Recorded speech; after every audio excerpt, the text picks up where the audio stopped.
నమస్కారం. లక్ష్మీ పంచాంగం ఛానల్కు స్వాగతం. శ్రీమాత్రి నమః.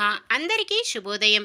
ఈరోజు మనందరికీ అంతా మంచే జరగాలని కోరుకుంటూ ఈరోజు పంచాంగం, ఈరోజు శుభకార్యాలు చేసుకోవచ్చా, ఇంకా ఈరోజు దినఫలాలు మరియు ఈరోజు పండుగ దాని ప్రత్యేకత తెలుసుకుందాం.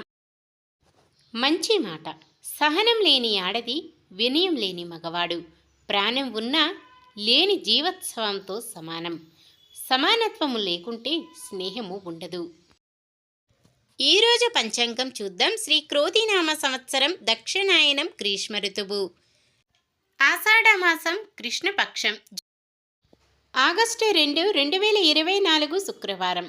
సూర్యోదయం ఉదయం 5:59 సూర్యాస్తమయం సాయంత్రం 6:45. చంద్రోదయం తెల్లవారుజామున 3:40. చంద్రాస్తమయం సాయంత్రం 5:26. తిథి త్రయోదశి మధ్యాహ్నం 3:30 వరకు. తదుపరి చతుర్దశి. నక్షత్రం ఆరుద్ర ఉదయం 10:58 వరకు. తదుపరి పునర్వసు. కరణము వనిజ మధ్యాహ్నం 3:30 వరకు. తదుపరి విష్టి. తెల్లవారుజామున 3:36 వరకు. తదుపరి శకుని. యోగము హర్షణము ఉదయం 11:41 వరకు. తదుపరి వజ్రము. అశుభ సమయాలు. రాహుకాలం ఉదయం 10:46 నుండి 12:22 వరకు. యమగండం మధ్యాహ్నం 3:33 నుండి 5:09 వరకు. గుళిక కాలం ఉదయం 7:35 నుండి 9:10 వరకు. దుర్ముహూర్తం ఉదయం 8:32 నుండి 9:23 వరకు. తిరిగి మధ్యాహ్నం 12:47 నుండి 1:38 వరకు. వర్జ్యం రాత్రి 11:29 నుండి 1:09 వరకు. శుభ సమయాలు. బ్రహ్మ ముహూర్తం తెల్లవారుజామున 4:23 నుండి 5:11 వరకు. అమృత గడియలు ఈరోజు లేవు. అభిజిత్ ముహూర్తం ఉదయం 11:56 నుండి 12:47 వరకు. ఆగస్టు 2 శుక్రవారం. ఈరోజు మంచిదైన ఈరోజు శుభకార్యాలు చేసుకోవచ్చా తెలుసుకుందాం. ఈరోజు ఉన్న తిథి త్రయోదశి మధ్యాహ్నం 3:30 వరకు ఉంటుంది. తదుపరి చతుర్దశి. త్రయోదశి తిథి శుభకార్యాలకు అనుకూలమైనది. తదుపరి వచ్చే చతుర్దశి తిథి శుభకార్యాలకు అనుకూలమైనది కాదు. ఉదయం 10:58 వరకు ఉండే ఆరుద్ర నక్షత్రము శుభకార్యాలకు అనుకూలమైనది కాదు. ఏదైనా శుభకార్యం కాని పని చెయ్యవలసి వస్తే ఉదయం 10:58 నుండి మధ్యాహ్నం 3:29 వరకు చేసుకోవచ్చు.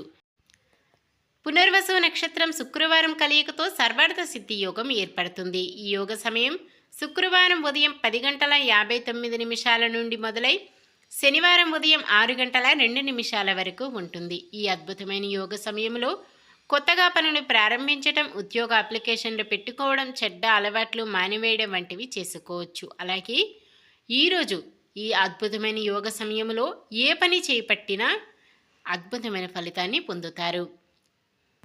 సాధారణమైన పనులు మనం ప్రతిరోజు చేసుకునే పనులకు ఎటువంటి దోషాలు ఉండవు కాబట్టి యథావిధిగా చేసుకోవచ్చు. శుక్రవారం నైరుతి దిక్కున పడమర దిక్కున ప్రయాణాలు చేయరాదు.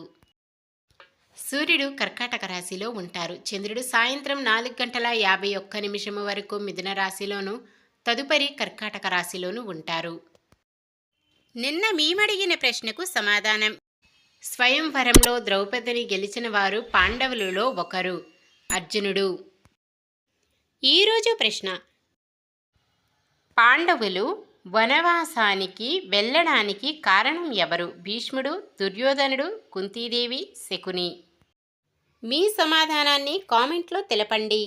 ఈరోజు పుట్టినరోజు మరియు పెళ్లి రోజు జరుపుకుంటున్న వారందరికీ ఆ శ్రీ మహావిష్ణువు, లక్ష్మీదేవుల ఆశీస్సులు ఎల్లప్పుడూ ఉండి వారంతా సుఖ సంతోషాలతో సకల సంపదలతో జీవించాలని మనస్ఫూర్తిగా కోరుకుంటున్నాను. ఈరోజు మన దినఫలాలు ఎలా ఉన్నాయో తెలుసుకుందాం. మేషరాశి ఆత్మవిశ్వాసం పట్టుదలతో కొన్ని సమస్యల నుంచి బయటపడతారు. వృషభ రాశి వ్యతిరేక పరిస్థితులు చక్కబడతాయి. మిథున రాశి కాంట్రాక్టులు దక్కించుకునేందుకు మరింత ప్రయత్నం చేస్తారు. కర్కాటక రాశి పుణ్యక్షేత్రాల సందర్శనలు బిజీగా గడుపుతారు.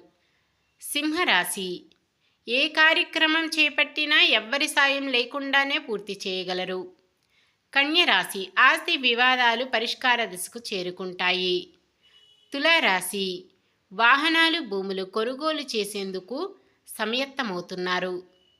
వృశ్చిక రాశి ఎదుటివారిని ఆకట్టుకోవడంలో మీకు మీరే సాటి అని నిరూపించుకుంటారు. ధనుస్సు రాశి ఆస్తుల వ్యవహారాలలో సమస్యల పరిష్కారంలో మరింత చొరవ చూపుతారు. మకర రాశి మీ సమర్థత ప్రతిభ వెలుగులోకి వస్తాయి. కుంభరాశి పట్టుదలతో సమస్యలను ఎదుర్కొంటారు. మీనరాశి ఇంటి నిర్మాణ ప్రయత్నాలలో ఆటంకాలు ఎదురవుతాయి. ఇది ఈ రోజుటి పంచాంగం. మన గ్రహస్థితి ఎలా ఉన్నా ఆ భగవంతుని దీవెనలతో మనమంతా చల్లగా ఉండాలని మనస్ఫూర్తిగా కోరుకుంటున్నాను. మన బలానికి దైవ బలం తోడైతే అద్భుతాలు జరుగుతాయి. ప్రతిరోజు మర్చిపోకుండా దైవనామ స్మరణం చేయడం మంచిది. ఈ వీడియో నచ్చితే లైక్ చేయండి. మన వాళ్ళందరికీ ఉపయోగపడవచ్చు, షేర్ చేయండి. మన ఛానల్ని ఎవరైనా కొత్తగా చూస్తున్నట్లయితే సబ్స్క్రైబ్ చేసుకోండి. పక్కనే ఉన్న బెల్ ఐకాన్ని క్లిక్ చేసి ఆల్ అనే ఆప్షన్ని సెలెక్ట్ చేయండి. నమస్కారం. లోకా సమస్త సుఖినో భవంతు.